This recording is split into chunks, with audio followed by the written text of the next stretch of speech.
What if the secret to slowing down aging was never hidden in expensive treatments or miracle products, but in a spiritual practice that humanity has forgotten? Edgar Cayce, known as the Sleeping Prophet, revealed in his readings that the human body has the ability to renew itself, cell by cell, if we align our mind, spirit, and daily habits with divine principles. He explained that aging is not only a biological process, but the result of disconnection from God, unhealthy emotions, and the neglect of practices that once kept the body and soul in harmony. This is not fantasy, but the actual guidance Cayce gave to those who asked him how to preserve their vitality. In this video, you will rediscover the forgotten practice that Cayce described, a path that challenges modern beliefs and invites you to see aging through a new spiritual lens. Stay with me until the end, because what you are about to hear could change the way you live today.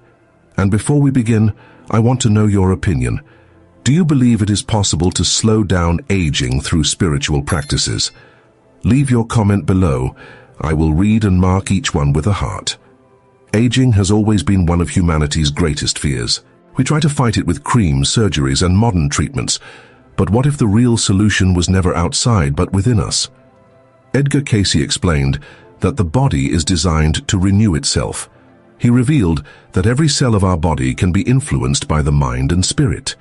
He taught that negative emotions such as resentment, fear, and anger speed up aging because they create blockages in the flow of energy. On the other hand, faith, hope, joy, and love strengthen the body's natural ability to repair itself. Cayce often said that we are spiritual beings having a physical experience, and that the state of our soul is directly reflected in our health and appearance. When disconnected from God, the body becomes heavy, tired, and aged. When connected to higher principles, vitality increases and time seems to lose its power.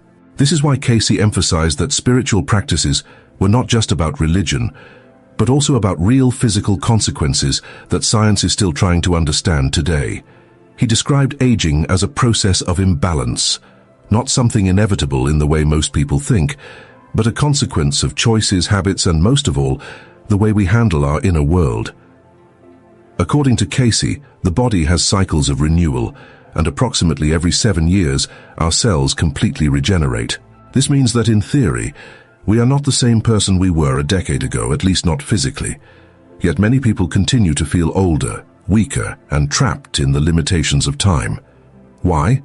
Cayce explained that when we carry unresolved emotions, live without purpose, and ignore spiritual alignment, our body reproduces these same imbalances in each new cycle of renewal. Instead of becoming younger, we reinforce the marks of aging. That is why he insisted that rejuvenation is possible if we change how we think, what we believe, and how we relate to God. It is not a fantasy, it is a forgotten practice that begins in the silence of the mind and flows into the cells. Cayce also emphasized circulation as a key factor. He said that the life force, or what he called the creative energies of the body, needs to flow freely. When the circulation of blood, lymph, and even the nervous system is blocked by stress, poor posture, or lack of movement, the body begins to decay faster. But when circulation is stimulated through simple exercises, stretching, walking in nature, and even alternating hot and cold baths, the body rejuvenates. This was not superstition. It was practical advice that Cayce gave in countless readings. He said that the body is like an instrument, and if we do not tune it regularly, it goes out of harmony. Aging is simply the sound of an untuned instrument. Renewal, however, is possible when we bring balance back to every part of our being. Another forgotten key that Cayce highlighted was diet.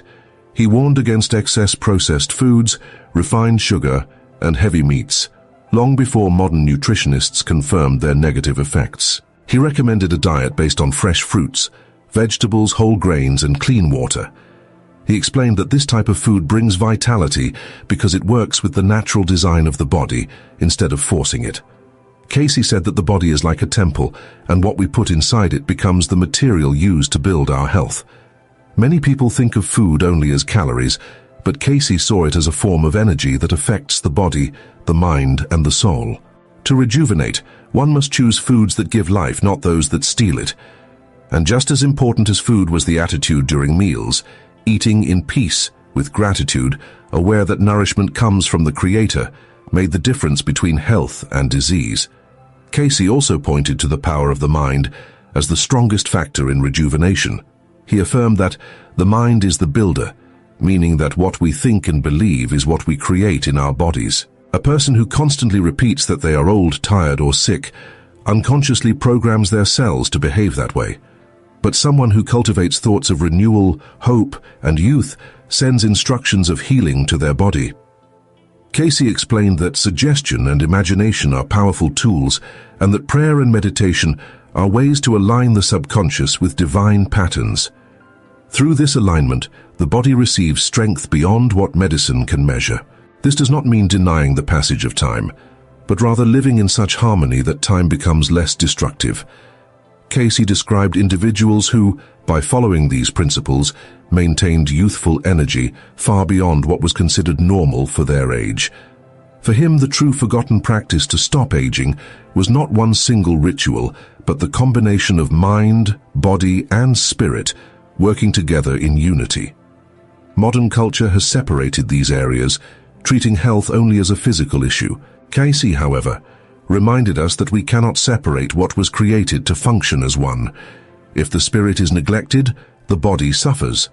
If the mind is full of negativity, the organs weaken. But when all three are aligned with divine law, the body not only resists disease but also rejuvenates. He said that the Spirit of Christ within us is the ultimate source of renewal, and connecting with that spirit daily is the greatest antidote to aging. Cayce often reminded people that rejuvenation begins with daily choices. He was clear that there was no magic formula that would instantly turn back the clock. Instead, he explained that the body responds slowly but surely to consistency. For example, he encouraged people to wake up early and begin the day with prayer or meditation, focusing the mind on divine principles before letting the worries of the world take over. This practice, according to him, sets the vibration for the entire day, allowing the body to operate in harmony rather than stress. He also recommended moments of stillness, even for just a few minutes, where a person could breathe deeply, visualize light circulating through their body, and consciously release tension. These practices may sound simple, but Cayce insisted that they had profound effects on the nervous system, blood pressure, and even cellular activity. By practicing them daily, people could experience not just peace of mind, but a physical sense of youthfulness. Another key point was forgiveness. Cayce taught that holding on to anger or resentment poisons the body. He often said that grudges are like toxins stored in the cells, and unless they are released, they continue to damage the body over time. He explained that forgiving others and forgiving oneself was not just a moral act, but a health practice. Many of his readings connected unresolved emotional conflicts to arthritis, ulcers, heart disease, and premature aging. He described forgiveness as a cleansing process that restores vitality, like removing dirt from a clogged river so the water can flow freely again. In this way, the act of letting go was actually one of the greatest rejuvenators available to us. It is not surprising that modern science is now confirming that stress and negative emotions accelerate aging at a cellular level, exactly as Cayce described decades earlier. Sleep was another vital element in Cayce's approach to rejuvenation. He stressed the importance of proper rest, but not just physical rest.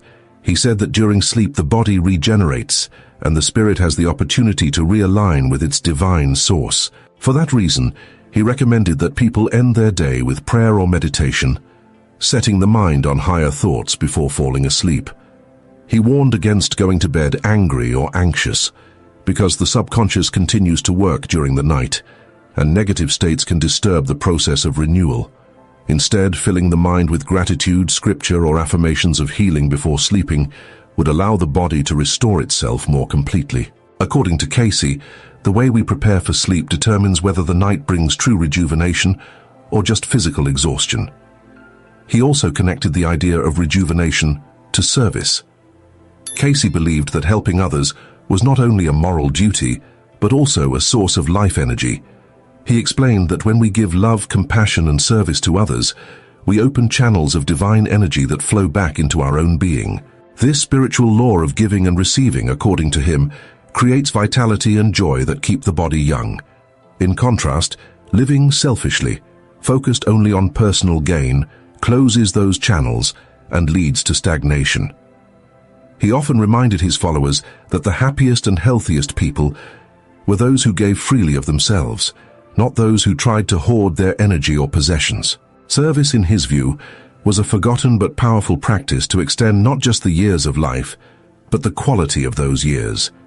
Edgar Cayce also linked rejuvenation with alignment to purpose. He said that people age faster when they live without meaning or direction.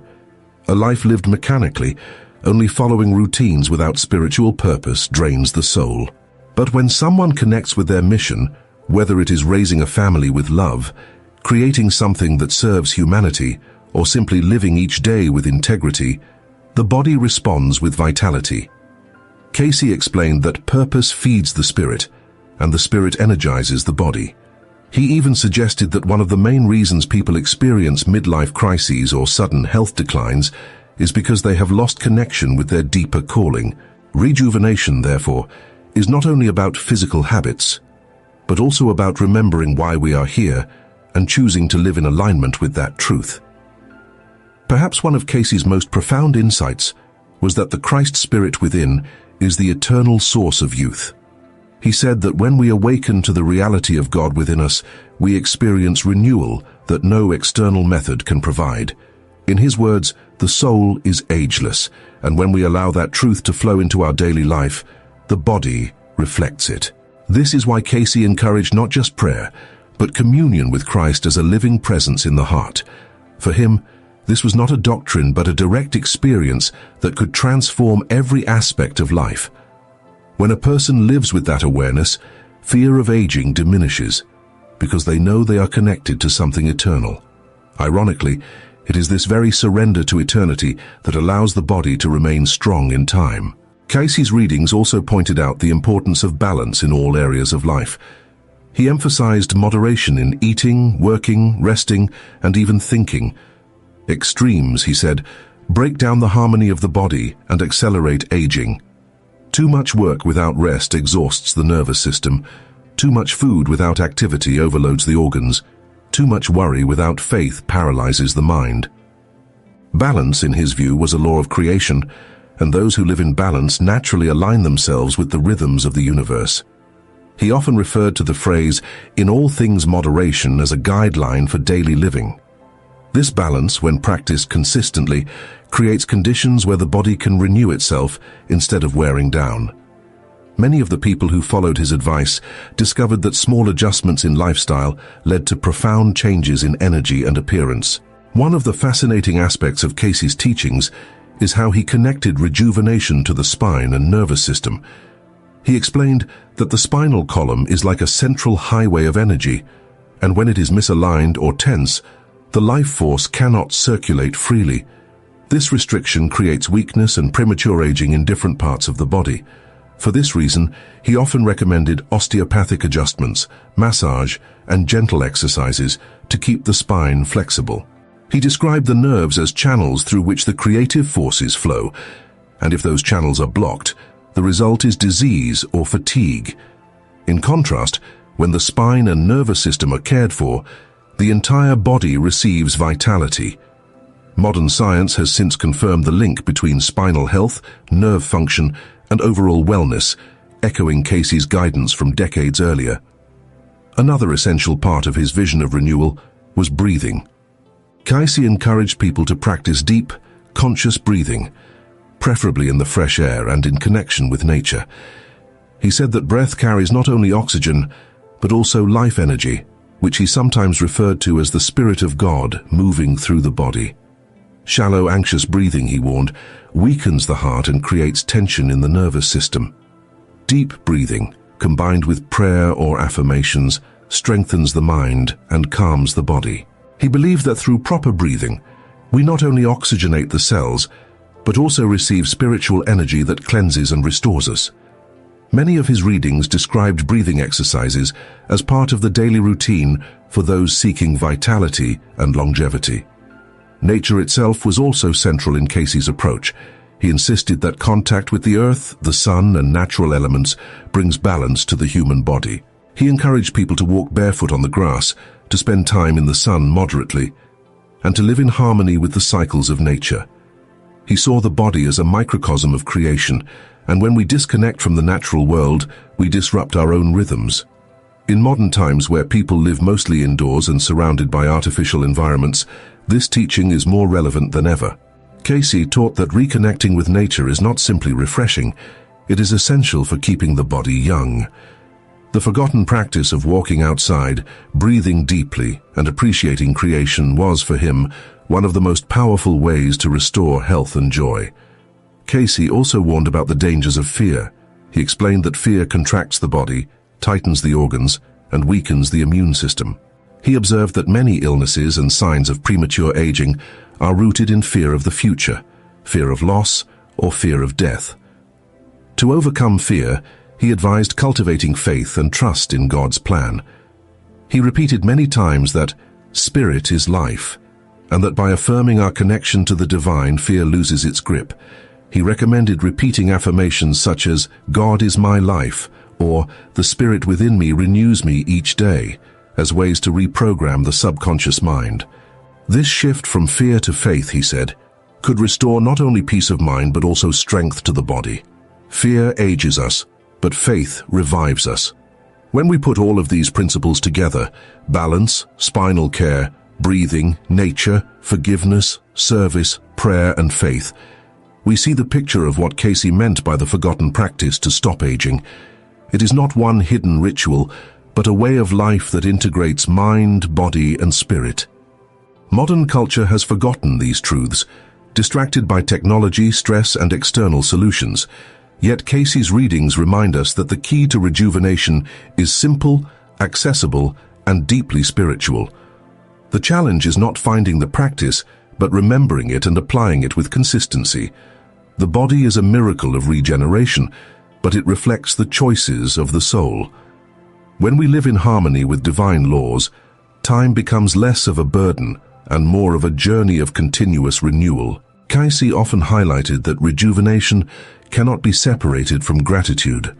He explained that a grateful heart produces a vibration that influences every cell of the body. When we live in complaint, the body absorbs tension and ages faster. But when we live in thankfulness, even for the smallest things, we generate harmony that protects health. In several readings, he encouraged people to begin and end each day with expressions of gratitude, not as empty words, but as a conscious alignment with the source of life. Gratitude, he said, opens the channels for divine energy to flow freely. It is a forgotten spiritual exercise that transforms not only the mind, but also the very chemistry of the body. Modern studies now suggest that gratitude practices lower stress hormones and improve immunity, echoing Cayce's insights decades before. He also insisted that joy is medicine for the body. Cayce warned against living life with heaviness, even when facing difficulties. He explained that joy is not the absence of problems, but the conscious choice to trust in God while walking through them. He described joy as a spiritual force that renews the nervous system, relaxes the heart, and gives strength to the immune system. He said that laughter and playfulness were as important as diet and exercise. In his view, a childlike spirit brings youthfulness because it keeps the soul open to renewal. People who carried bitterness or constant seriousness, he warned, would see their bodies reflect that heaviness in wrinkles, fatigue, and illness. Joy, in contrast, keeps the face bright and the body strong, regardless of age. Cayce also spoke about the power of ideals in shaping health and longevity. He said that when a person lives with a clear ideal, especially one centered on Christ, their entire being organizes itself around that purpose. Ideals give direction to the mind and create stability in the emotions, which then support the health of the body. Without an ideal, people become vulnerable to confusion, stress, and disconnection, which accelerate aging. He encouraged each person to ask themselves, "What is my highest ideal?" and to measure daily actions against that standard. For Cayce, ideals were not abstract. They were living forces that shaped destiny.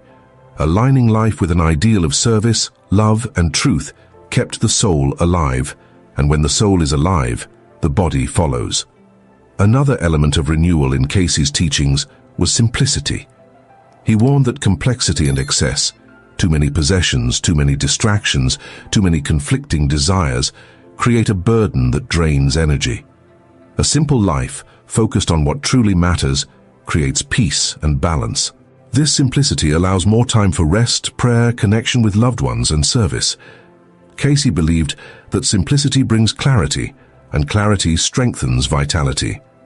Many of his recommendations were practical steps towards simplifying life, eating natural foods, maintaining regular routines, spending time in nature, and seeking quiet moments each day.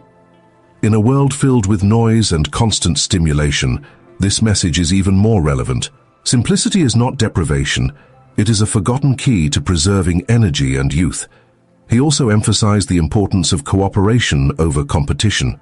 Cayce explained that when we live constantly comparing ourselves to others or fighting to prove our worth, we generate stress that harms the body. Cooperation, on the other hand, brings peace and unity. He said that we are created to work together, not against each other, and that living in harmony with others strengthens the flow of divine energy.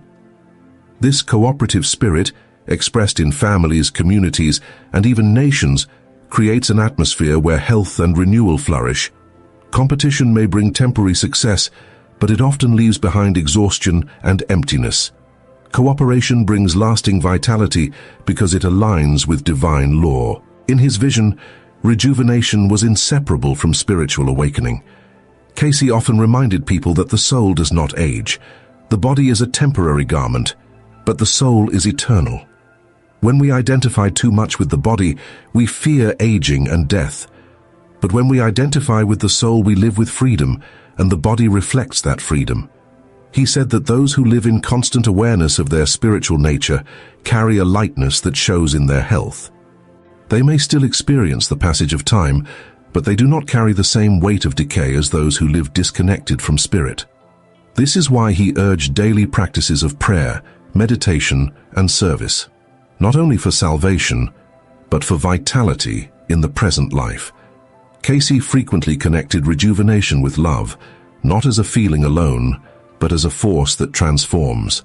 He explained that when love flows through the heart, it brings healing to the entire body. Acts of kindness, compassion, and genuine care for others open the channels of life energy. He often said that love is the law of life, and when we resist it, we create blockages that manifest as disease and premature aging. He reminded people that love must begin within, with self-acceptance and forgiveness, because only then can it overflow toward others. According to Cayce, the absence of love creates dryness in the spirit and heaviness in the body, while the presence of love produces vitality that shines even in old age. Many who came to him with health struggles were told to practice love as a medicine, as real as any physical treatment. He also drew attention to the role of hope. Cayce said that hopelessness is one of the most destructive states for the body. When people lose hope, their systems begin to shut down, their posture weakens, and their cells reflect that despair. But when they hold on to hope, even in difficult times, the body finds reasons to fight, repair, and continue. He often pointed to the importance of affirmations that connect hope with divine presence, such as declaring that, "With God all things are possible." This was not about empty words, but about awakening the subconscious mind to possibilities greater than present limitations. Hope, he said, is a bridge that carries the soul through suffering and keeps the body alive with energy. Cayce also mentioned the creative power of imagination in maintaining youth. He said that imagination is not fantasy, but a tool of the soul. When used positively, it can inspire, heal, and build new realities in the mind that the body can follow. He encouraged people to visualize light flowing through their bodies, to see themselves walking with strength, and to imagine divine energy renewing their cells. This practice, he explained, helps reprogram the subconscious, which then instructs the body to regenerate. Modern science now recognizes visualization as a powerful therapeutic tool, but Cayce was teaching this long before such studies existed. He warned, however, that imagination used negatively, through constant worry and fear, could just as easily damage health and accelerate aging. In many readings, Cayce advised alternating periods of activity and rest. He believed the body functions best in rhythms, much like the seasons of the earth. Just as nature requires times of planting and times of harvest, the body requires times of exertion and times of renewal. People who push themselves constantly without resting, he explained, burn their energy reserves and age faster. But those who respect the natural cycles of their own bodies, alternating between work and rest, maintain vitality much longer. This principle extended to mental and emotional activity as well. Cayce recommended times of silence, away from constant stimulation, so the mind could heal and regain clarity. Respecting these rhythms was, in his view, part of the forgotten wisdom that humanity has ignored. Another striking element in Cayce's teachings was his emphasis on the power of prayer, not just as words, but as vibration. He explained that sincere prayer aligns our vibration with God's vibration, and this alignment affects the entire being. He described prayer as a channel that connects us with infinite energy, renewing both soul and body. He often encouraged people to pray not only for themselves, but also for others, because in giving energy through prayer, they would receive energy in return. This act of intercession, he said, creates currents of healing that benefit everyone involved. Prayer, in this sense, was more than a religious duty. It was one of the most powerful tools of rejuvenation available. Finally, Cayce often pointed to Christ as the living example of eternal youth. He said that Christ consciousness, living in awareness of God within, was the ultimate key to renewal. To Cayce, Christ was not only a historical figure, but also a spiritual reality that each person could awaken inside themselves. By following the example of Christ in love, service, and surrender, a person could access the same divine forces that bring life and renewal. He said that the more we live in alignment with Christ, the less we are dominated by time. This does not mean we escape aging completely, but it means that our lives radiate vitality and purpose until the very end. For Cayce, the forgotten practice to stop aging was, at its deepest level, the daily choice to live in the spirit of Christ. Cayce's message about rejuvenation always returned to one essential truth: life is sacred, and when we honor that sacredness, the body responds with renewal. He believed that every action, thought, and choice carries a vibration, and that vibration either builds health or tears it down. Many people seek shortcuts, he said, but the true path is discipline, patience, and faith. By practicing gratitude, forgiveness, balance, prayer, service, and healthy living, we create the conditions for the body to thrive. He never promised that time would stop completely, but he showed that the burden of aging can be lifted, that energy can be restored, and that life can be lived with dignity, vitality, and hope until the last breath. His teachings remind us that the human body is not a machine condemned to break down, but a temple designed to renew itself when guided by spirit. Cayce often used the image of light to describe renewal. He said that when we open ourselves to divine light through meditation and prayer, it enters every cell and restores order. Darkness, represented by fear, anger, and selfishness, causes confusion and weakness in the body. But light brings harmony and rejuvenation. This is why he encouraged people to visualize light, to fill their minds with the presence of God, and to carry that awareness into every part of their daily lives. For him, this was not symbolic, it was practical. People who lived with this consciousness often reported feeling lighter, younger, and more alive. It is the forgotten practice of letting divine light shine within us that holds the key to resisting the weight of time. He also taught that renewal is not just for personal benefit, but for the sake of others. A body filled with vitality can serve better, love more deeply, and inspire those around it. Cayce believed that each person has a responsibility to care for their health, not only for themselves, but because their life has meaning and impact on others.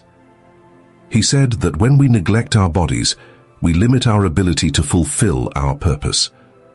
But when we choose rejuvenation through spiritual practices, we extend our capacity to give, to create, and to serve. In this way, the pursuit of youth is not vanity, but a sacred duty when rooted in service to God and humanity.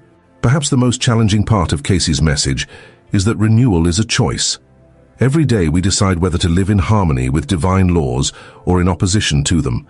He reminded us that habits shape destiny, and small daily actions accumulate into the state of our health and vitality. Choosing forgiveness over resentment, prayer over worry, service over selfishness, and gratitude over complaint may seem simple, but over years they produce profound results. In this sense, the forgotten practice is less about learning something new and more about remembering what we already know but ignore. We were created with the ability to renew, and Cayce's readings invite us to awaken that gift within us. So when we ask whether it is possible to stop aging, Cayce's answer is both humble and profound. We cannot escape the passage of time, but we can escape its weight. We can live with strength, clarity, and vitality far beyond what the world expects. We can shine with a light that does not fade, because it is rooted in the eternal Spirit of God. The forgotten practice to stop aging is not hidden in a secret ritual. It is the daily choice to live in harmony with body, mind, and spirit, guided by love, faith, and service. This is the legacy of Edgar Cayce, a reminder that youth is not only measured in years, but in the quality of our connection to the divine. If this message has touched you and made you reflect on your own life, I invite you now to support this channel.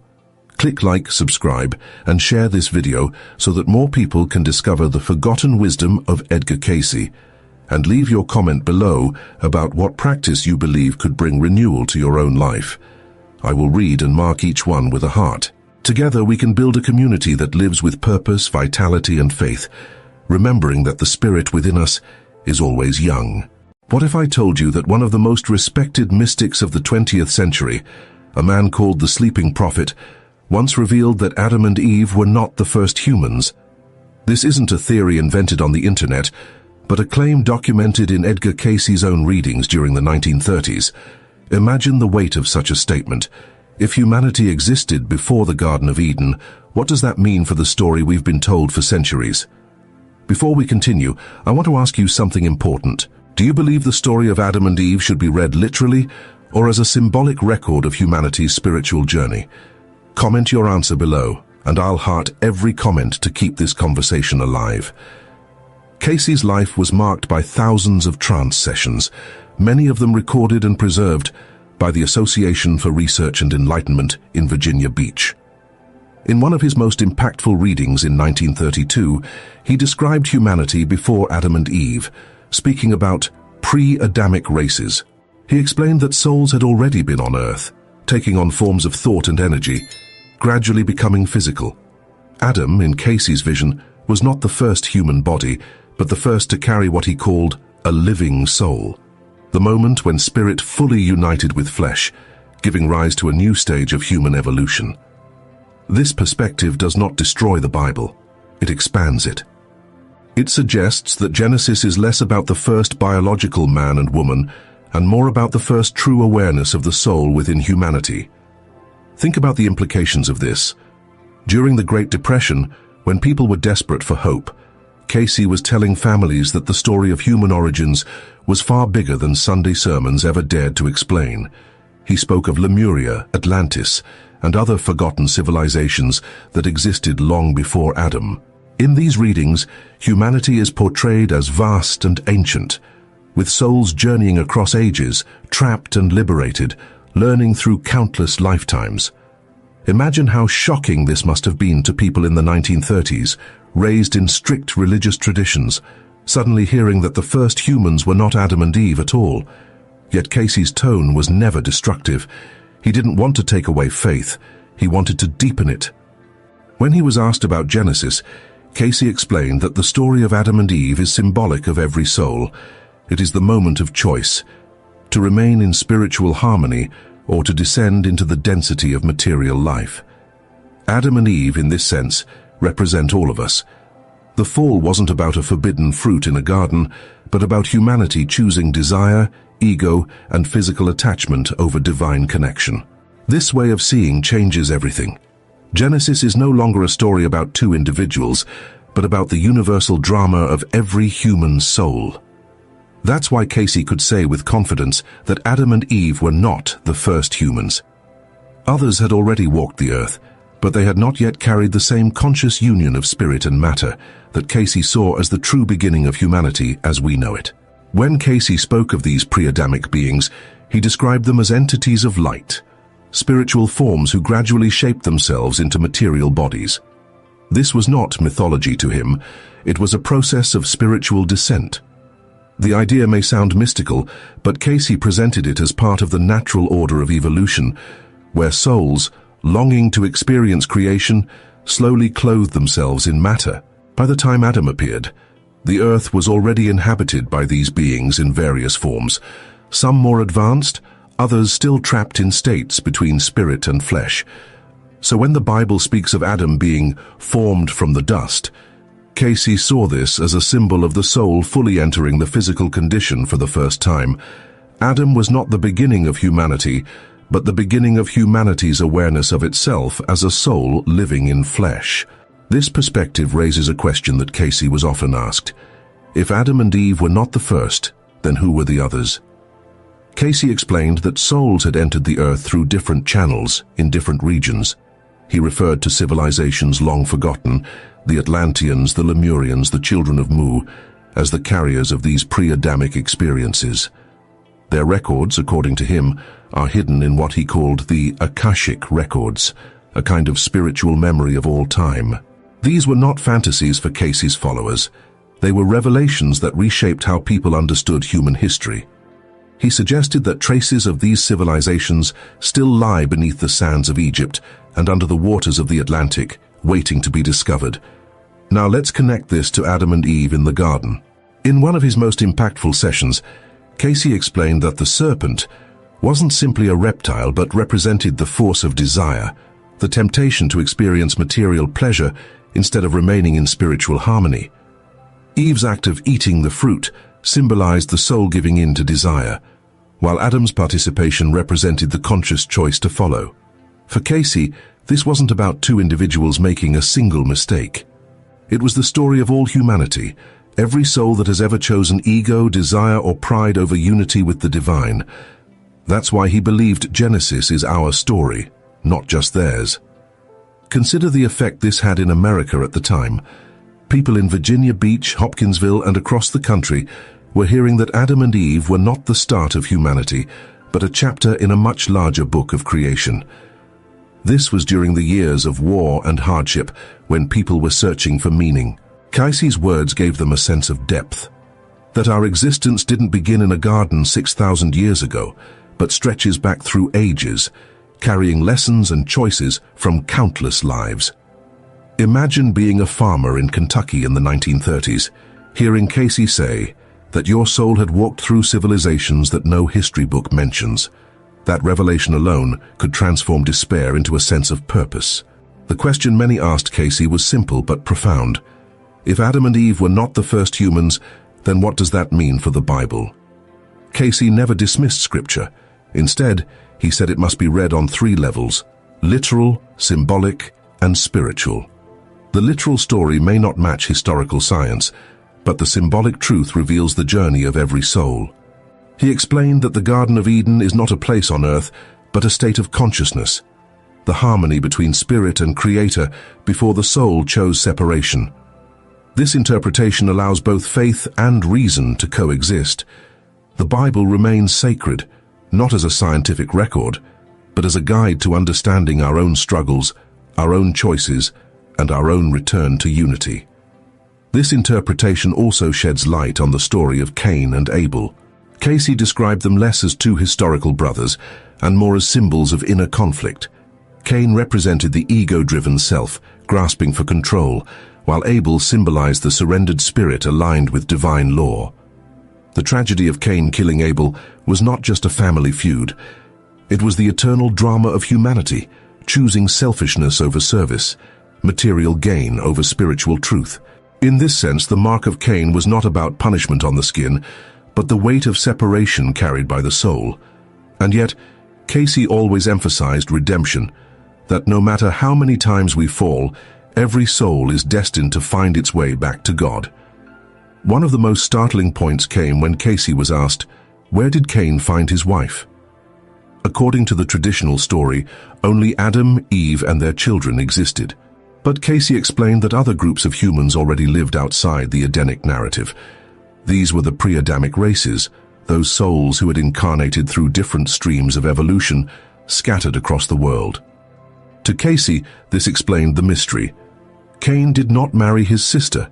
He united with one of these other beings. For people listening in the 1930s, this was shocking, but strangely liberating. It answered a biblical puzzle that had troubled theologians for centuries, while also confirming Cayce's broader vision of humanity's vast and ancient origins. Think of the ripple effects of this teaching.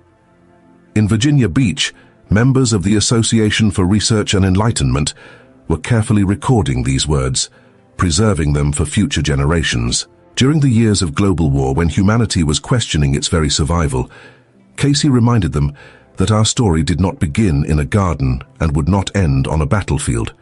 We are souls, eternal travelers, who have lived before and will live again.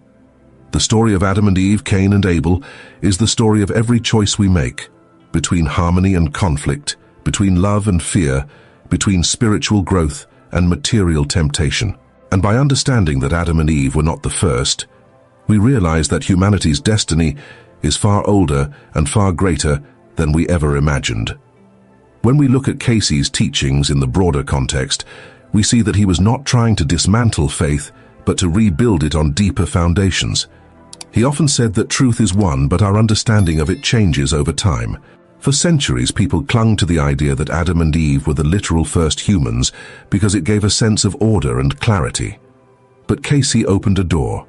Humanity existed long before, in ways that stretch the imagination. He spoke of souls inhabiting different forms, even describing how some early beings looked less like us and more like creatures of thought and energy, slowly densifying into physical matter. This interpretation aligns the biblical story with a universal human journey, bridging ancient scripture with modern curiosity. What makes this so powerful is how Cayce rooted his revelations in real lives. Families would come to him for help with illness, finances, or spiritual despair. In the middle of those personal readings, he would suddenly reveal sweeping truths about the origin of humanity. Imagine a mother in the 1930s sitting in Virginia Beach expecting advice for her sick child, and hearing that her soul had existed long before Adam and Eve, walking through ages forgotten by history. This wasn't abstract philosophy. It was Cayce showing people that their struggles were part of something far greater, part of a cosmic journey of growth and redemption. That sense of belonging to eternity gave hope where medicine, money, or politics could not. Another crucial layer of Cayce's message was his teaching on the fall of man. He explained that the fall was not about eating a piece of fruit, but about the soul's choice to attach itself to the material world. That moment is universal. Every one of us has repeated it in countless lives. The serpent, the temptation, is not a character but a force we feel daily, the pull toward ego, desire, and separation from spirit. When Adam and Eve fell, they mirrored a choice every soul must face: to live for the self or to live for the Creator. This made the story timeless, not ancient history, but a living reality. Each time we choose compassion over pride, service over selfishness, we reverse the fall within ourselves. Of course, Cayce faced critics. Many pastors, theologians, and scientists of his time accused him of distorting the Bible or inventing fantasies. Yet Cayce himself was a devout Christian, reading the Bible once every year of his life. He never claimed to replace Scripture. He sought to reveal its hidden layers. In fact, he often reminded people to stay rooted in prayer, meditation, and service. For him, the revelations about pre-Adamic races or the symbolism of Genesis were not distractions, but tools to draw people closer to God. He wanted humanity to see that the Creator's plan was far bigger than we imagined, that the story of Adam and Eve was just one chapter in a book that stretches across eternity. Cayce also connected the story of Adam and Eve with the destiny of humanity as a whole. He said that just as the soul once chose to descend into matter, there will come a time when humanity collectively chooses to rise again into spirit. This is why he emphasized that the fall was not the end, but the beginning of a long journey of return. He described history as cycles. Civilizations rise and fall, souls enter and leave, but the ultimate purpose remains the same: to remember our divine origin and live in harmony with it. Seen in this way, Genesis becomes less a record of beginnings and more a mirror of where we are now. Every conflict, every temptation, every struggle echoes that first choice, and every act of love is a step back toward the garden within us. During the years of war, when the world was collapsing into violence, Cayce often reminded people that humanity was older and wiser than the current chaos suggested. He spoke of ages when we walked with the divine more closely, and of ages when we strayed into darkness. His references to Atlantis and Lemuria were not fantasy stories but warnings. Civilizations fall when they choose ego over service, power over love. To him, Adam and Eve represented the first fall, and every empire since has repeated their pattern in its own way. This gave his followers a sobering message: our choices matter not just individually, but collectively. Just as the fall was universal, redemption must also be universal. For those who asked how to live with this knowledge, Cayce gave simple answers: prayer, meditation, and service to others. He believed that through these practices, we reconnect with the original harmony that Adam and Eve lost. He said that meditation aligns us with the divine pattern, prayer opens the heart to guidance, and service grounds the spirit in love. These were not abstract rituals, they were daily practices that helped people survive the despair of poverty, illness, and war. Cayce insisted that every act of kindness, no matter how small, was a reversal of the fall. In serving others, we rediscover the divine image within ourselves, and here lies the heart of Cayce's revelation. Adam and Eve were not the first humans because the story is not about the beginning of bodies, but about the beginning of souls fully aware of their choice. The pre-Adamic beings remind us that humanity is vast, ancient, and eternal. The Garden of Eden reminds us that paradise is a state of consciousness, lost not by two individuals, but by all of us, and regained through every choice of love over fear. Cayce's message is not one of despair, but of hope. No matter how many times we fall, the way back is always open. This is why his words, spoken in Virginia Beach nearly a century ago, still echo today. They remind us that our story is bigger than any single lifetime, bigger than any scripture, bigger even than history itself. Now imagine this. During a quiet evening in Virginia Beach, a small group gathered around Cayce as he entered one of his deep trances.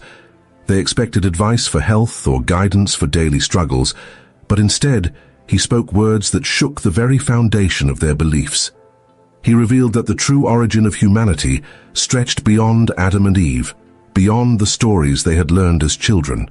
He said that each person present had walked the earth before, not once but many times, carrying lessons and scars from ages long forgotten.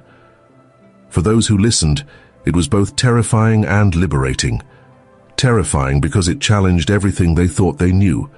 Liberating because it gave meaning to their pain, hope to their struggles, and purpose to their existence. This is where Cayce's gift becomes clear. He was not just a prophet, he was a bridge between worlds. He showed that the Bible stories are not cages but doors, not limits but keys to a greater understanding. Adam and Eve did not mark the beginning of humanity. They marked the moment when the soul chose to fully experience what it means to be human. That means your life, with all its victories and mistakes, is part of a story written across eternity.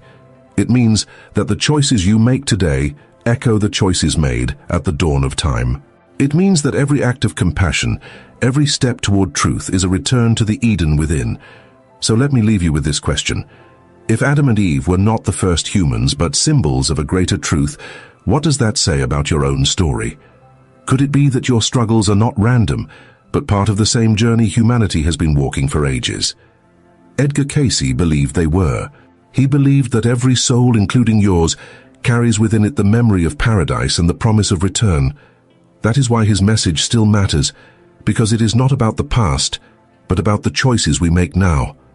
If this revelation touched you, share this video with someone who needs hope. Comment below with your thoughts, and let's create a space where seekers of truth can connect. I'll be marking your comments with a little heart to show that I've read them, because your voice matters here.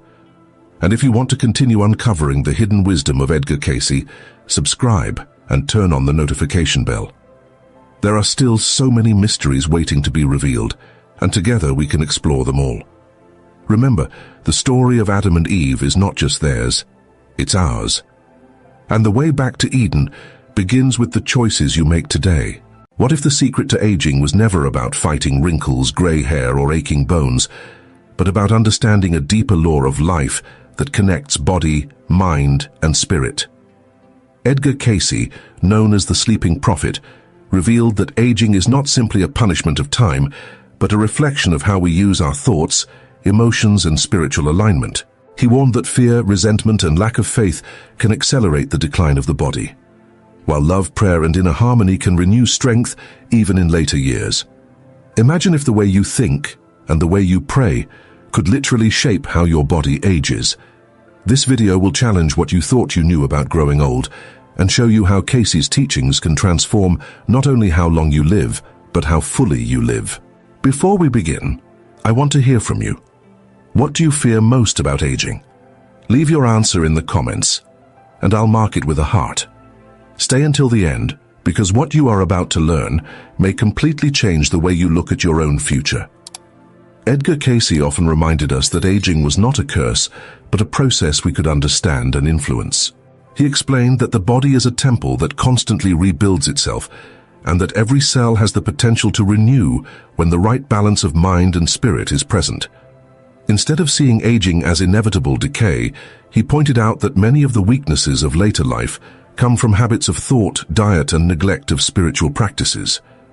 He emphasized that each thought and each emotion imprints itself on the body, and over the years, those impressions shape the way we age. If a person fills their life with fear, anger, and hopelessness, the body responds with tension, disease, and early decline. But if one lives with faith, forgiveness, and gratitude, the cells respond with vitality, and the mind stays sharp even as the years advance.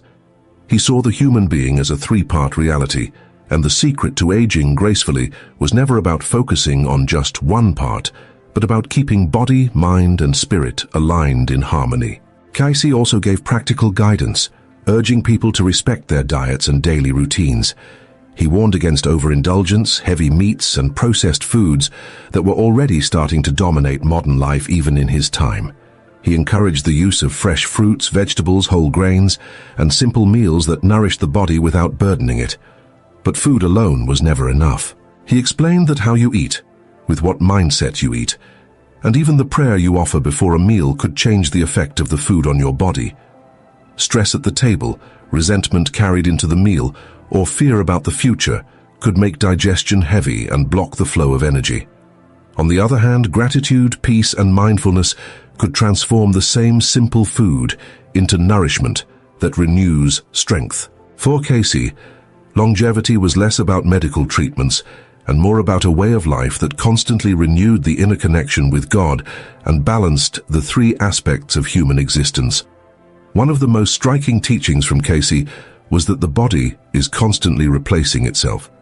Cells in the skin, blood, and organs are always regenerating, and in a matter of years, almost every part of the body has been rebuilt. If the body is new, why does aging still happen? Cayce explained that what carries forward into the new cells is the pattern we impress upon them. That pattern comes from our mental and spiritual attitudes. A person who sees themselves as weak, old, or useless will project that pattern onto their cells, and the body will conform to the image held in the mind.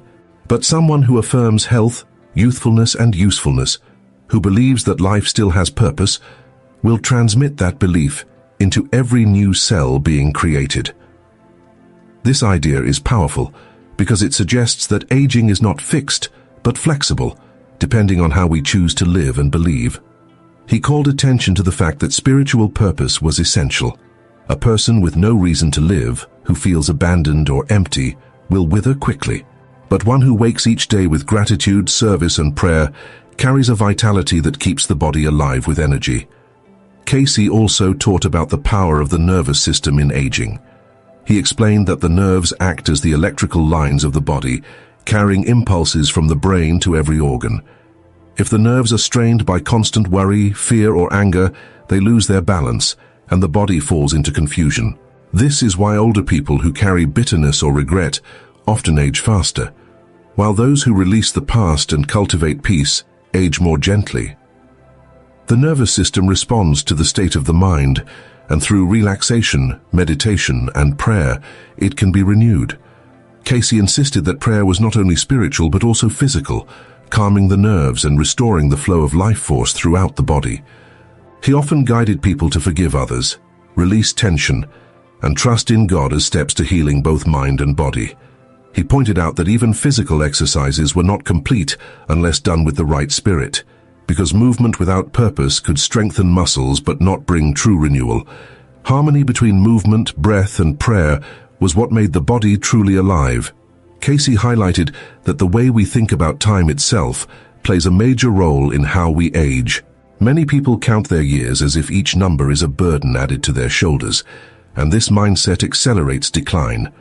He taught that the soul is ageless, that spirit does not grow old, and that the body simply reflects how much of that eternal spirit we allow to shine through. Those who live constantly reminding themselves of their age, repeating phrases like, "I am too old for this," or "my time has passed," create limitations that the body begins to obey.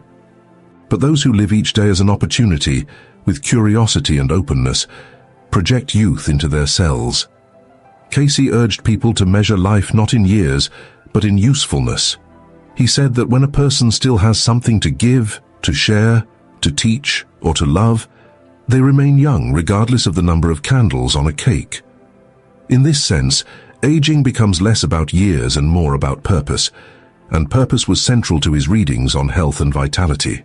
In his sessions, Cayce often described how illness and premature aging were linked to inner conflict.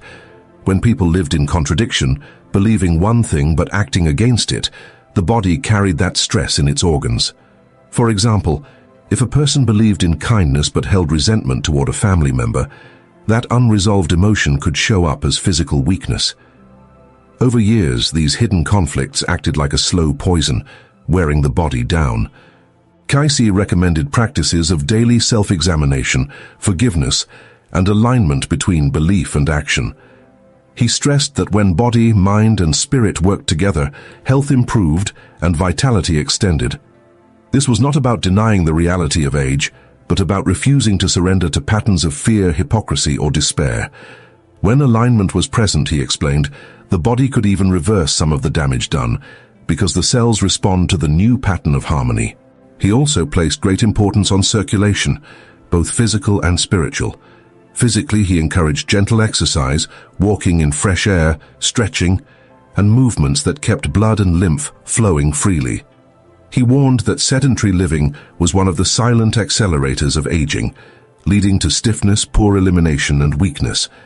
But circulation was not only about blood. Cayce spoke of the need for spiritual circulation, giving and receiving love, sharing service, and allowing blessings to flow. He said that when people held back, isolating themselves, refusing to forgive or give, they cut off the spiritual currents that keep life vibrant. Just as stagnant water becomes unhealthy, a stagnant soul weakens the body.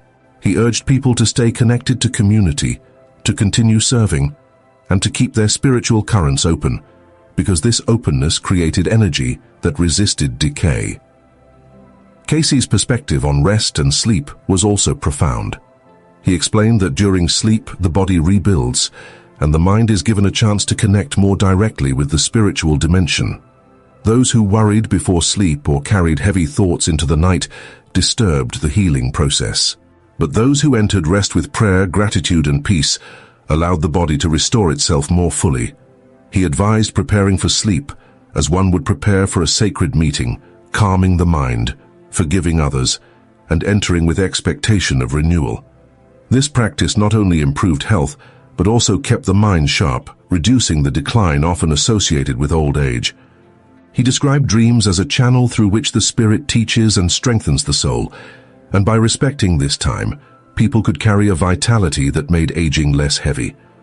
For Cayce, sleep was not wasted time, but sacred time, and honoring it was one of the keys to a longer, healthier life. Cayce also emphasized the role of faith in aging. He believed that faith was not just an idea, but a force that directly shaped the body's chemistry and vitality. When people truly believed in the presence of God within them, their nervous system responded with balance, their immune system strengthened, and their organs functioned more smoothly. On the other hand, doubt, fear, and hopelessness created chemical imbalances that opened the door to illness and decline. He often told people that faith must be lived daily, not just spoken in moments of need. Reading scripture, praying with sincerity, and applying spiritual principles in small actions allowed the body to stay aligned with higher energies. Cayce explained that the soul carries eternal life, and when a person consciously unites with that truth, the body reflects it with renewed strength. He was not promising immortality in the flesh, but he showed that many effects of aging could be softened, delayed, or even reversed when faith guided daily living. Another profound insight he gave was that service to others slows the aging of the soul and the body. People who isolate, who live only for themselves, often decline faster because they stop the natural flow of giving and receiving. Service brings purpose, and purpose fuels vitality. Cayce explained that even small acts of kindness, a prayer for a neighbor, or a word of encouragement carry energy that returns to the giver. This spiritual law keeps the heart young, no matter how many years pass. He described aging not as a punishment, but as an opportunity to grow in wisdom and compassion.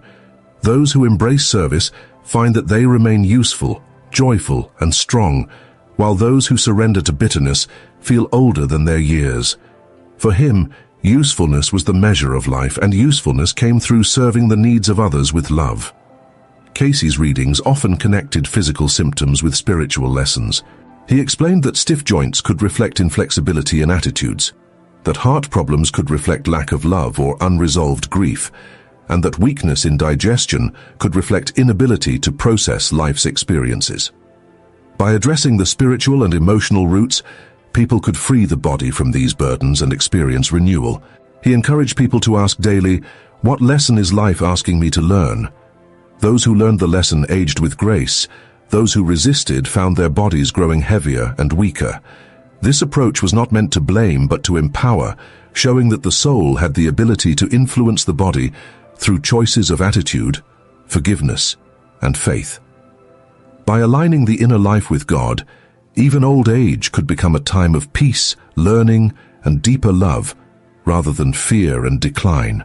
Cayce also highlighted the importance of joy. He said that laughter and happiness were as healing as medicine, and those who cultivated joy lived longer and healthier lives. Depression, bitterness, and hopelessness were poisons to the body, while joy brought circulation, relaxation, and balance. He advised people to keep hobbies, friendships, music, and creativity alive, even in later years. He reminded them that the soul thrives when it expresses itself, and that joy was a sign of spiritual health. Those who forgot how to laugh, who carried only burdens, often lost vitality quickly. But those who celebrated life, even in small ways, stayed younger in spirit and body. Cayce believed that aging with joy was possible for everyone if they remembered that life was a gift and chose to honor it with gratitude and creativity. In this way, he redefined aging, not as decline but as a sacred passage filled with opportunities for renewal, growth, and spiritual awakening. Cayce often warned that many people surrender to aging because they adopt the collective beliefs of society. He observed that when people reach a certain number, they expect weakness, disease, and decline, and the body obediently follows that expectation. He urged individuals to break free from this pattern by affirming daily that life and energy come from God, not from the number of years lived. He pointed out that there were countless cases where people advanced in age but remained productive, creative, and strong because they refused to let cultural beliefs define their destiny. To Cayce, aging was never about surrendering, but about shifting into a deeper connection with the spirit, and those who carried that faith often surprised both themselves and others with the vitality they maintained. He also spoke about the importance of breathing as a channel of life force. Deep, mindful breathing, especially when done in prayer or meditation, allowed more energy to flow through the body and reduced tension in the nerves. Cayce explained that shallow breathing, often linked to anxiety and worry, weakened circulation and accelerated fatigue. He recommended practices of breathing combined with gratitude or prayer, where each breath became a reminder of the Spirit of God moving through the body. This not only calmed the mind, but also restored balance to the physical body. For him, breath was sacred, a constant gift of life, and honoring it was a way to keep vitality alive even in later years. Cayce never denied that the physical body would eventually slow down and return to the earth, but he emphasized that aging could be lived with dignity, purpose, and light. He urged people to see each stage of life as an opportunity: youth to learn, adulthood to serve, and old age to teach and reflect the wisdom of the soul. In this vision, the later years were not wasted but were some of the most valuable, because they gave the soul a chance to share love and knowledge gathered through experience. He said that those who approached aging with faith and humility often found themselves closer to God than ever before, and this intimacy gave them strength beyond what the body alone could provide. Another key theme was forgiveness. Cayce explained that carrying grudges and bitterness poisons both the soul and the body, accelerating aging. He urged people to forgive not only for spiritual reasons, but also for health. Forgiveness frees the heart, calms the nervous system, and restores harmony. He observed that people who held on to resentment often developed chronic illnesses, while those who forgave found unexpected energy and peace. This teaching remains timeless. Releasing the past is one of the most powerful ways to remain youthful in spirit. For Cayce, aging was not simply about keeping the body alive, but about keeping the soul free. And forgiveness was one of the most direct paths to freedom. Cayce also revealed that spiritual practices were not meant only for the young or for times of crisis. He insisted that daily prayer, meditation, and scripture study acted like medicine for the soul and, through the soul, for the body. He described meditation as a way of aligning the body's energies with the higher pattern of spirit, which could bring renewal to the nervous system, circulation, and even the glands that regulate aging. In his readings, he often encouraged people to begin their day with a moment of silence, inviting God's presence, and to end their day in the same way. This rhythm of communion, morning and evening, built a kind of spiritual shield that preserved peace and slowed the destructive effects of stress. He said that those who neglected spiritual practice often felt older than their years, while those who faithfully maintained it carried a light that seemed to defy their age. Cayce's view of aging also included the law of cause and effect. He taught that choices made in youth echo into later years. Habits of diet, exercise, thought, and belief carved deep patterns into the body and mind. But he was also clear that it was never too late to change direction. Even in later life, when decades of poor habits weighed heavily, he assured that prayer, forgiveness, and new choices could begin to rebuild vitality. This teaching brought hope, showing that no one was condemned to a certain kind of decline. He reminded people that the soul is eternal, and as long as we breathe, we can open ourselves to renewal. He explained that grace works through willingness, and when a person chooses to align with God's laws, the body begins to reflect that choice, no matter the age. He often spoke about the role of balance between work and rest. Many people, he said, drive themselves too hard in earlier years and pay the price later with exhaustion and weakness. Others become too idle, neglecting the body and spirit, and waste away through stagnation. Cayce emphasized moderation, teaching that both extremes age the body before its time. He encouraged steady, meaningful work combined with intentional rest, seeing both as sacred. He explained that God designed the body to thrive in balance, and when we honor that balance, the aging process becomes smoother and more graceful. Those who learned moderation in food, activity, and emotions often carried vitality into advanced years, while those who lived in extremes often saw their strength fade too quickly. Perhaps one of his most striking points was the link between aging and love. Cayce explained that love is the highest vibration, the force that most directly connects human beings to God. When love flows freely, through kindness, compassion, forgiveness, and service, it renews both the soul and the body. He observed that people who love deeply, who serve others, and who allow themselves to be loved, radiate youthfulness even in old age. On the other hand, those who close their hearts, who live in isolation or bitterness, often show signs of aging more rapidly. For Cayce, love was not only a spiritual command but a biological necessity. It nourished the nervous system, balanced the mind, and energized the body. He reminded everyone that love was the one medicine available to all, and those who embraced it discovered that the later years of life could shine with unexpected vitality. Cayce's message on aging was clear. We are not powerless victims of time, but co-creators of how we experience it. He never promised that the body would remain forever young, but he revealed that the soul, when aligned with God, could keep the body strong, useful, and dignified far beyond what society expects. He taught that every day we live is an opportunity to renew ourselves through thought, prayer, forgiveness, and service. He reminded us that the body constantly rebuilds, and it is our responsibility to impress upon it patterns of harmony rather than fear.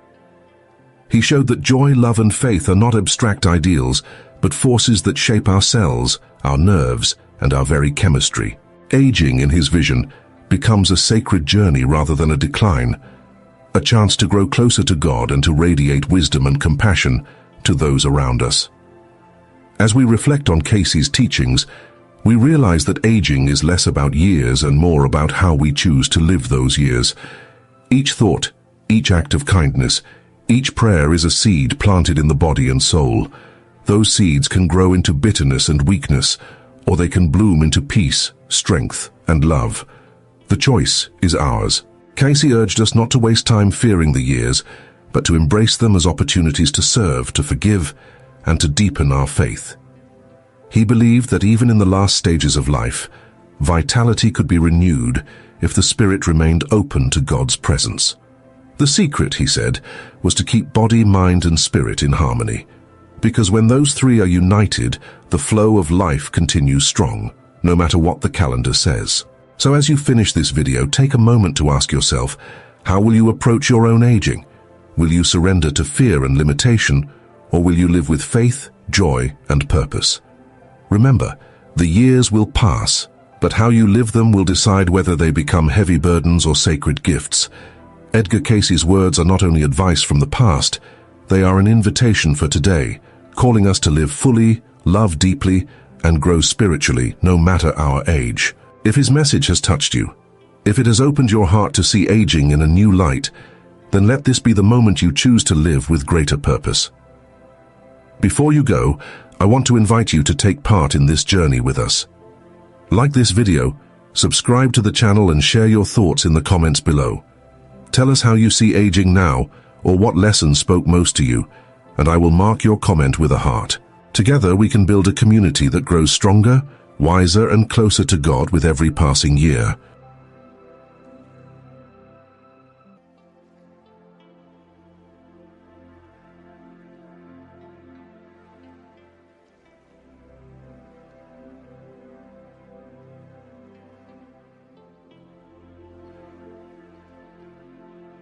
If today were your last day on earth, would you be proud of the life you lived? Would you feel that you loved enough, forgave enough, served enough? Or would you feel the heavy weight of regrets, words never spoken, and opportunities lost?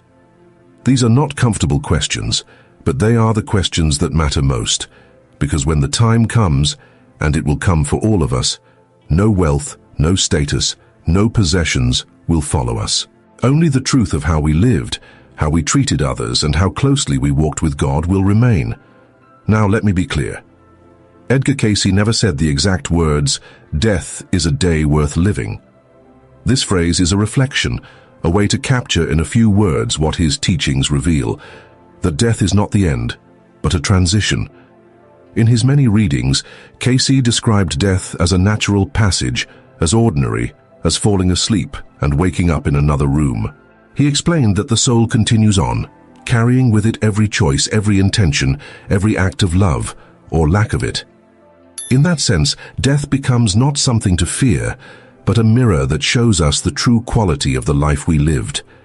This is why reflecting on death is not morbid, it is urgent. When we remember that our time here is limited, we begin to live differently. We start to ask, am I aligned with the purpose God created me for? Am I seeking the presence of Christ in my daily choices? Or am I wasting my days chasing things that vanish the moment my eyes close for the last time? Cayce's readings remind us that life is preparation, not for an end, but for a continuation in God's greater plan. And how we live now will echo in eternity. During the years of the Great Depression, when hopelessness spread across America, families came to Cayce seeking answers. In Virginia Beach, he told grieving parents that their child had not vanished into nothingness, but had stepped into a greater reality of spirit. For many, this truth reshaped their entire outlook. Death was not destruction, but a doorway into God's infinite presence. And that truth carried an even greater challenge: to live every day here on earth with love, courage, and faith, so that the soul would be ready when that doorway opened. So let me ask you again, if you were to face that doorway tonight, would you step through in peace, knowing you lived aligned with Christ's love? Or would you wish you had one more day to make things right? The time to answer that question is not at the end, it is now. Every sunrise is an opportunity to prepare your soul, to walk closer with God, and to let Christ transform your heart. If this reflection is speaking to you, I want to invite you to pause and support this mission. Like this video, share it with someone you love, and write in the comments what question about life came to your heart right now. I'll read each comment and mark it with a heart. Let's build a community of souls who dare to face the truth and live more deeply aligned with God's purpose. When Edgar Cayce spoke about death, he described it as a moment when the soul awakens to the reality it has been shaping all along. He compared it to crossing from one room into another, fully conscious, fully aware. And what the soul encounters there is not random. It is the harvest of every seed planted during life. In other words, the conditions we create in eternity are determined by the choices we make today. This is why Cayce's message is not about fearing death, but about living life with reverence, purpose, and alignment with God. In one of his most profound sessions, Cayce explained that at the moment of death, the soul immediately perceives the spiritual atmosphere it has built through its thoughts, actions, and intentions. Those who lived with love, kindness, and devotion to God feel peace and light. But those who lived in selfishness, anger, or hatred find themselves in a state of confusion, because the spirit cannot hide from truth. This is not punishment, it is consequence. Just as we cannot plant thorns and expect roses, we cannot live against divine law and expect peace in the next world. Think about what this means. It means every moment counts. Every word spoken in anger or forgiveness shapes not only relationships here, but also the reality the soul will face there. Every act of compassion reflects Christ's light in this world and prepares the soul to dwell in his presence in the next. Death in this light is not something to dread, but a moment of unveiling. A moment when all illusions are stripped away and only truth remains. For Cayce, this truth was not abstract. He described it vividly. During a session that deeply moved those present, he explained that a soul who had lived with bitterness entered the afterlife still clinging to anger. The transition did not magically erase those patterns. The soul carried them forward, forced to confront what had been avoided on earth. That image is sobering. It tells us that the work of the soul cannot be postponed indefinitely. If we do not deal with our pride, our grudges, our fear while alive, they follow us. The good news is that so does every step of growth, every act of faith, every moment of surrender to Christ's love. Nothing is lost. This is why reflecting on death is a call to urgency. It is a reminder that we cannot afford to drift through life on autopilot, distracted by trivial pursuits while neglecting the eternal. Cayce's readings echo the very words of Scripture. As a man soweth, so shall he reap. That law applies not only in this world but beyond it. When we pass through that doorway, we reap exactly what we have sown in the soil of our soul. And here is the paradox that shakes us awake. To live fully, we must remember that life here is temporary. To love deeply, we must accept that our days are numbered. Death is not meant to paralyze us, it is meant to focus us. It is meant to remind us that every breath is a gift, every relationship an opportunity, every sunrise a chance to walk closer with God. When Cayce told grieving families that their loved ones were alive in spirit, he wasn't minimizing their pain. He was expanding their vision. He was saying, look beyond the grave, see that life continues, and let that truth inspire you to live better now. This is the heart of Cayce's message. Death is not the end. It is a mirror, a teacher, a doorway, and the way we prepare for that day is not by fearing it, but by living today with faith, with forgiveness, with love, and with Jesus Christ at the center. Because when the soul steps into eternity, the only currency that matters is how much of Christ's light we allowed to shine through us while we were here. Edgar Cayce often emphasized that the most important preparation for death was how we chose to live each ordinary day. He reminded people that death does not transform us into something entirely new. Instead, it simply reveals what has always been within us. If anger ruled your days, anger would accompany your spirit. If love guided your actions, love would be your companion beyond the veil. This truth makes every single day significant. Life becomes the training ground for eternity, and each choice is a step toward or away from God's presence. So how do we prepare? Cayce's guidance was clear. Begin with prayer. Not prayer as empty words, but as a genuine opening of the heart to God. In many readings, he encouraged people to pray daily, not only for themselves but for others, because prayer aligns the soul with divine will. When we pray sincerely, we release our fears, we surrender our control, and we invite Christ to shape our thoughts and actions. This practice, repeated day after day, becomes a habit that transforms the soul. Next, he pointed to meditation. Cayce explained that meditation was more than relaxation. It was communion with the Spirit of God within. He described it as the way to quiet the noise of the world and listen to the whisper of eternity. In moments of meditation, the soul remembers its true nature, and the burdens of daily life lose their power. This is not escape, it is empowerment. It is preparation to face every challenge and ultimately to face the final transition with peace. But Cayce never stopped at inward practices. He insisted that true spirituality must express itself outwardly in acts of love and service. During the war years, when despair and division seemed overwhelming, he urged people to help their neighbors, to forgive their enemies, to extend compassion even to strangers. These were not small gestures. He explained that every act of kindness strengthens the soul, creating spiritual muscles that endure beyond death. Service, for Cayce, was a direct reflection of Christ's command, "Love one another as I have loved you." This is why thinking about death should never lead us to despair, but to action. If we know that the soul carries forward every choice, then the logical response is to choose better today, to forgive when it is difficult, to love when it feels inconvenient, to pray when we feel too busy, to serve when no one is watching. These choices prepare the soul in ways no wealth, achievement, or recognition ever could. They are eternal investments in the only treasure that cannot be taken from us, our spiritual growth in God. Consider this. What would change in your life if you began each morning with the awareness that today might be your last? Would you speak differently to your family? Would you waste less time on things that don't matter? Would you give more freely, forgive more quickly, love more deeply? This is the reflection Cayce invited us to embrace. Death is not a threat. It is a reminder. It whispers to us, live today as if it were your only chance to shine Christ's light into the world. The truth is, no one knows the hour or the day, but every hour, every day is a gift, and the way we use it will echo in eternity. Cayce's message was never about predicting death or escaping it. It was about transforming how we live so that when the time comes, we step into eternity not with fear, but with peace. And the path to that peace is clear. Walk daily with God, let Christ shape your choices, and live in such a way that death becomes not an ending, but a fulfillment. During the Great Depression, entire families faced despair unlike anything they had ever known.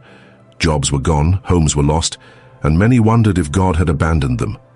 It was in this context that people came to Edgar Cayce, seeking not only physical healing, but spiritual answers.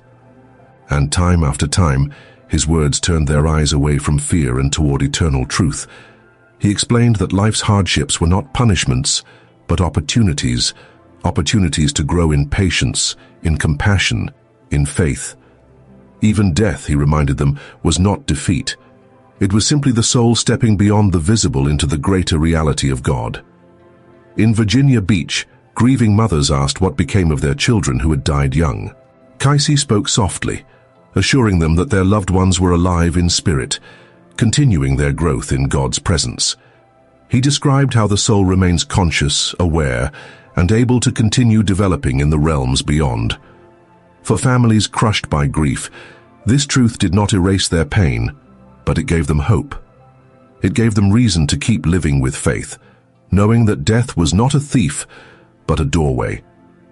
Later, during the years of World War II, the fear of death became universal. Fathers and sons went off to battle with no guarantee they would return.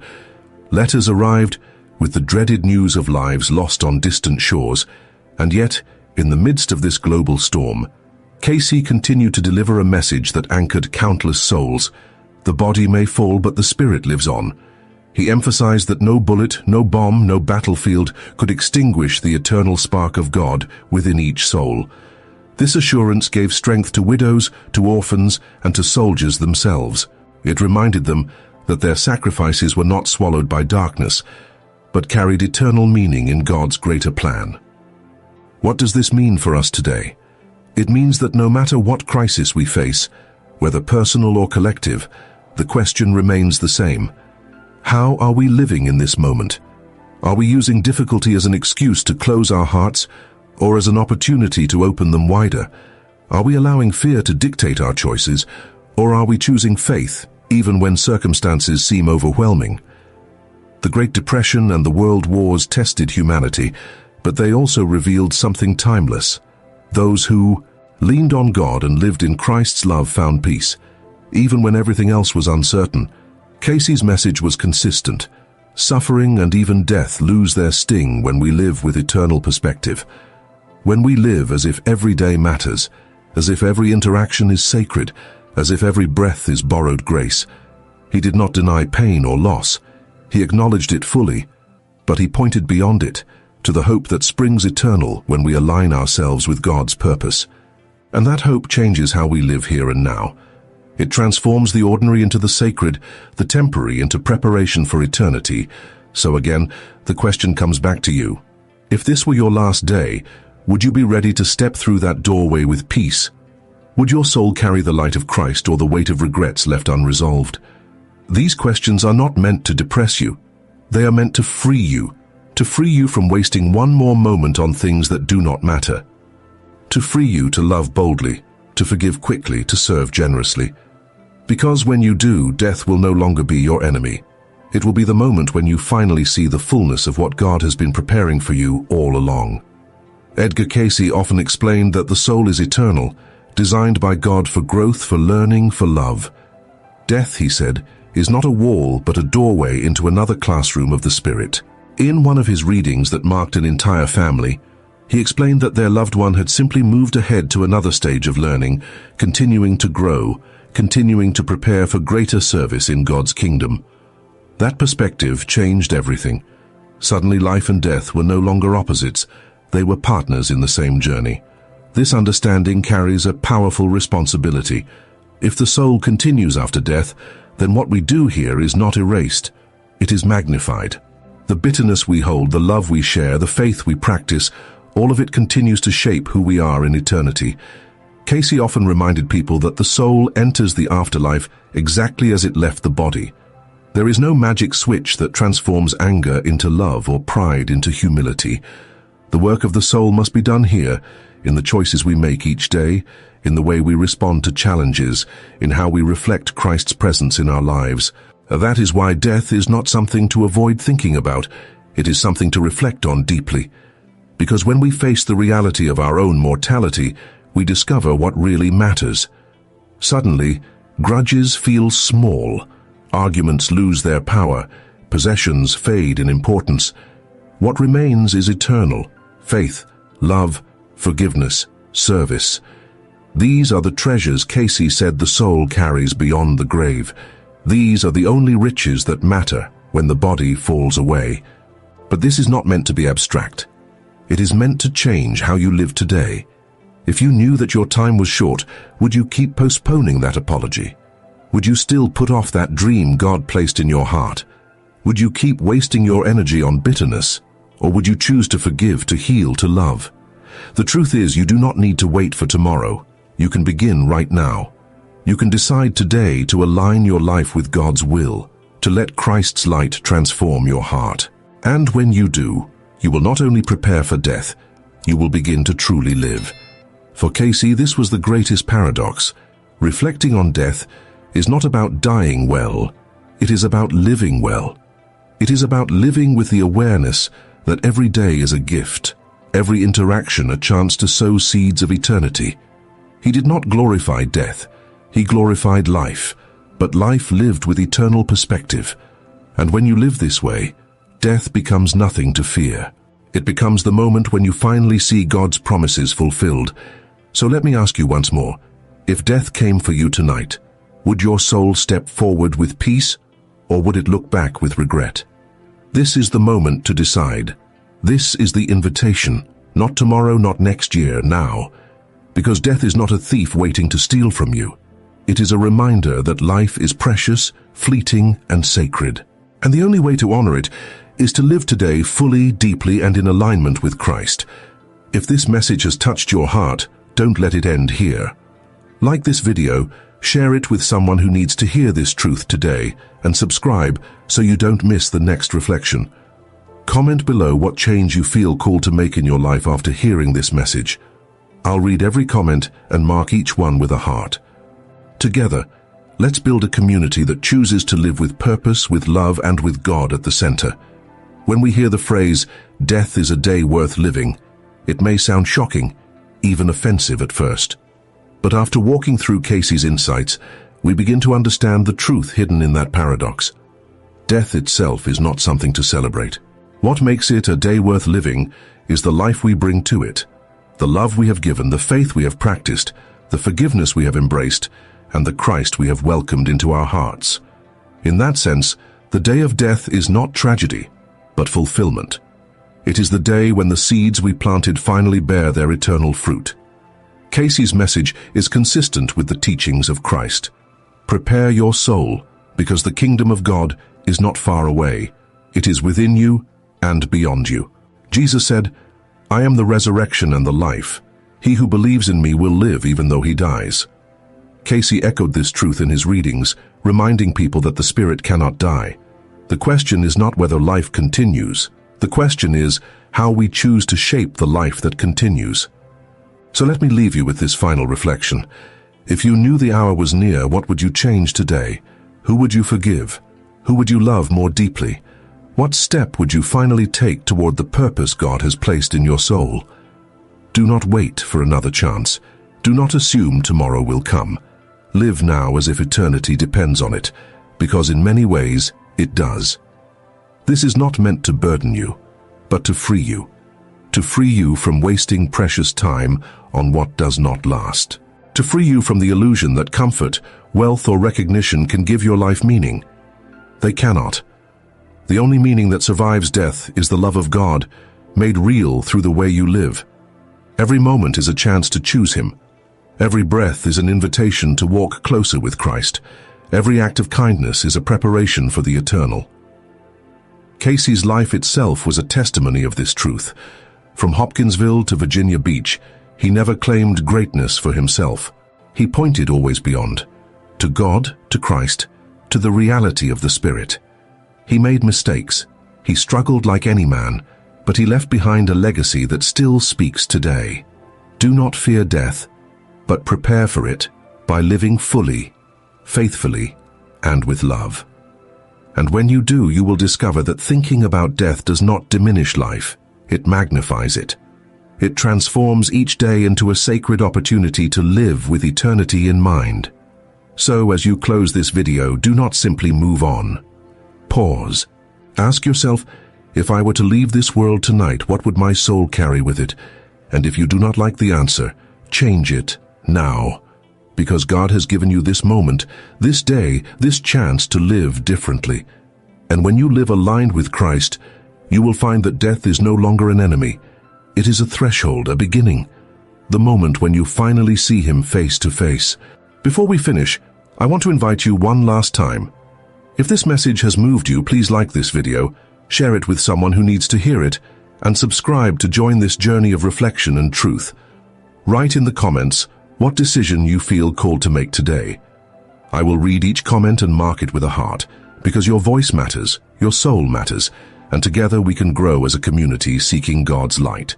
Remember this: life is short, eternity is long, and the time to live aligned with God is always now. Do not wait. Begin today. And when the day of death comes, it will no longer be a day of fear. It will be the day when life itself is fulfilled in Christ.